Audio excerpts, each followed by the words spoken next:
ఓం ధన్వంతరయై నమః.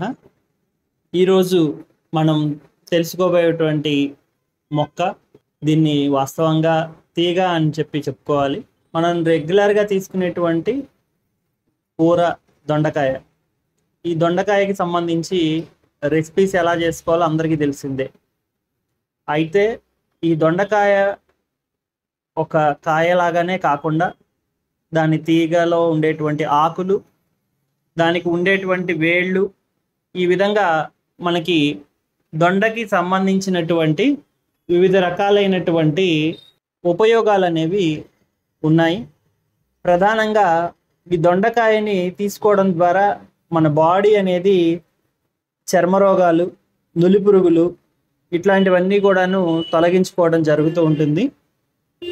అదేవిధంగా దాని యొక్క రూట్ ఏదైతే ఉందో దాని యొక్క పౌడర్ లేదంటే కల్కం పేస్ట్ రూట్ని దంచేసి కచ్చాపచ్చాగా ఒక 3 to 5 grams మోతాదులో కనుక ఎవరైతే పక్క తడిపేటువంటి పిల్లలు ఉంటారో వాళ్ళకి ఇచ్చినట్లయితే కనుక ఆ పక్క తడిపే నేచర్ నుంచి వాళ్ళు తొందరగానే బయటపడటం జరుగుతుంది.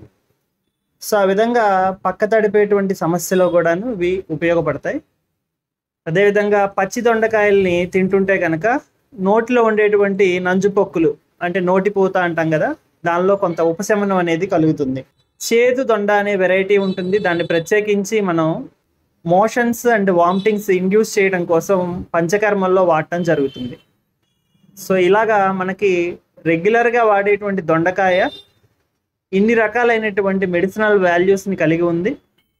ప్రధానంగా ఈ దొండకాయ కూర డయాబెటిక్ పర్సన్స్, కొలెస్ట్రాల్ అధికంగా ఉండేటువంటి వాళ్ళు కంపల్సరీ తీసుకుంటే కనుక ఈ రెండు ప్రాబ్లమ్స్లో కూడాను మంచి రిజల్ట్స్ అనేవి కనబడుతూ ఉంటాయి. So this is about today's herbal tour. Survey భవంతు సుఖినః, సర్వే సంతు నిరామయాః, సర్వే భద్రాణి పశ్యంతు, మా కశ్చిత్ దుఃఖభాగ్ భవేత్. ఓం శాంతి శాంతి శాంతి.